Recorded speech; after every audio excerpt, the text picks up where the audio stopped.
A folga de transportistas paraliza as lonxas e obriga a suspender subastas en Galicia. A confraría de Aguiño leva pechada dende o día de onte e se a situación continúa, moitos empregados irán para o paro. Durante a mañá o ambiente na lonxa de Aguiño soe ser de total bulicio, toneladas de marisco, subastadores, compradores e moitos camións preparados para distribuir a mercancía. Pero a folga de transportistas cambiou por completo o panorama desde onte. Todos os barcos están parados e xa levan 2 xornadas á espera de algunha solución. Se no noso caso, na nosa cofradía, porque como che digo, vamos un pouquiño en paulatinamente según as cofradías, según o caso, porque estamos vendo de que estáse retrasando un remedio para despois ser moito máis gordo o problema.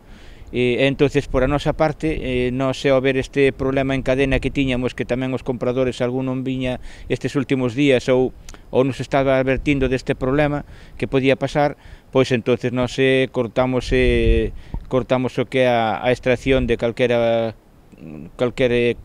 dentro do que é a nosa autorización da cofradía, sea marisqueo ou recursos específicos, cortámoslo totalmente desde onte, o sea, onte non fomos, hoxe tampouco, mañán tampouco. E agora vamos a ver que nos di as federacións de cofradías e ver como nos planteamos nós cara ao noso cabildo tamén, é individual, é independiente de cada cofradía, que isto está claro, a ver como nos planteamos a partir agora deste parón que a nivel xeral que queremos facer o día 21.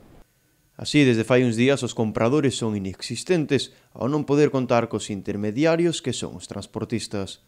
É que os compradores, precisamente, como che dixen antes, é unha cadena, os compradores teñen que prescindir de esa cadena que son os intermediarios, camións a poñelo nos sitios onde van para consumir ou para repartir a outros puntos, e eso todo é mediante transporte. Se nos falla o transporte, é toda unha cadena, ao final estamos todos no mismo problema. Esta situación non lle sairá gratis aos empregados do sector, xa que moitos deles, se continúa así, deberán ir ao paro. Se isto se prolonga, pois terá que buscar vida, terá que meter a xente ao paro, terá que ter o sea, deixar de traballar nese aspecto se non lle compensa, como nos no caso no mar, os transportes pararán porque de nada vale salir co camión con un gasto cando non podes permitirte ese uso do que estás gastando xa de entrada, e ao final o que crearemos sería máis pobreza para o país, porque realmente se de algo é moi importante en España, ademais do transporte, xeralmente é pesca. A cadea que supón o principal sector da zona, como é o mar, provocará que non sexan só os traballadores da lonxa os que teñan que deixar de traballar. Esta é toda unha cadena, os empleados irán para o paro, pero empleados de todo tipo, tanto empleados camioneros como empleados que son mariñeiros que andan nas embarcacións porque non compensa e intentará ir só un mariñeiro ao mar unha vez a ver se gana algo para compensar os gastos que acarrea indo ao mar, ou incluso as mesmas cofradías que non serán ao final, non poderán manterse se non hai pesca, é toda unha cadea. Se nós non vamos ao mar, as cofradías teñen ese porcentaxe de ventas que ao final son das que se lucran para poder estar aí arriba e facernos estarmos nós con eles e ter un dereito como que temos de ventas e de atención, e ao final todo se vai a pique, non é que non ten volta de folla. Se o que é o sector primario falla todo o que lle sigue. Desde a confraría aseguran que non saindo ao mar deixan de obter beneficios, pero a folga de transportistas sumado á suba do gasóleo resulta inviable para os traballadores. Está claro, non salindo ao mar perden cartos, pero é que indo ao mar empeñados, o peixe, a ver se o entende moita xente dunha vez, que parece que, non sei, eu creo que é ben fácil de entender, de que cando saímos para o mar podemos vir completamente sin un rabo de peixe, ou sin traballando igualmente toda a mañán, tanto ao marisqueo como a calquera outra arte de pesca, e vir sin nada, debido por mal tempo, porque non colles un bo sitio ou por o que sexa, e ao final non temos un sueldo. Entonces, se aínda por encima vas que a incertidume de se pescarás ou non debido a estas circunstancias, e aínda xa vas con un empeño que sales de aquí do Porto con 20 ou 30 ou 40 euros a fijos de empeño sin contar os outros gastos, xa me dirás como podes plantealo a hora de salir ou non sair para o mar. Este é un problema que repercutirá directamente na cidadanía e nos clientes e veciños da comarca, xa que de seguir así non habería produto da ría nos establecementos.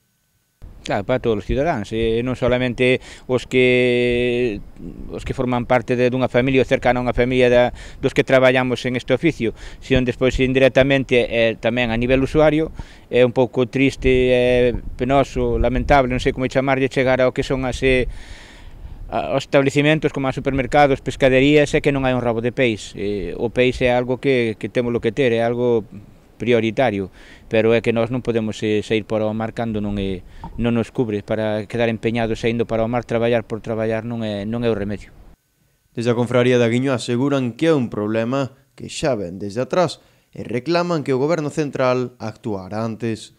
Pasa desde, xa non recordo desde cando, que a nivel da administración, sobre todo central, pois deixar ir as cousas, deixar ir hasta que ao final que nos pagamos os platos rotos somos os traballadores máis baixos que están do traballo do día.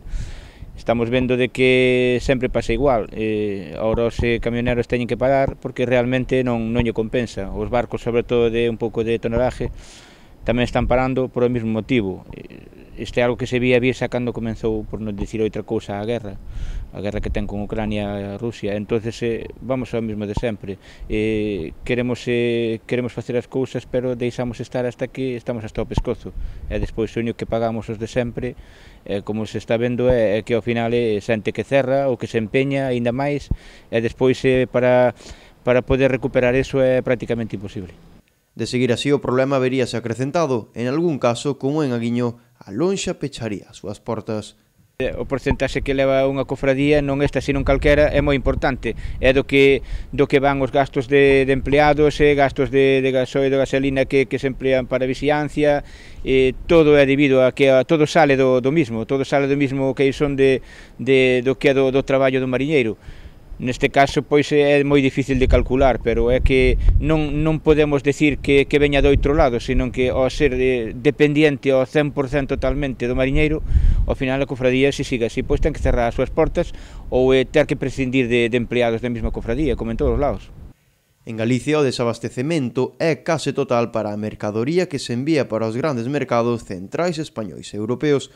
O pouco movimento que hai na lonxa é dos comerciantes polo miúdo, o pequeno comprador que leva o peixe para vender nas prazas. As súas furgonetas son os únicos vehículos de carga que hai polo porto.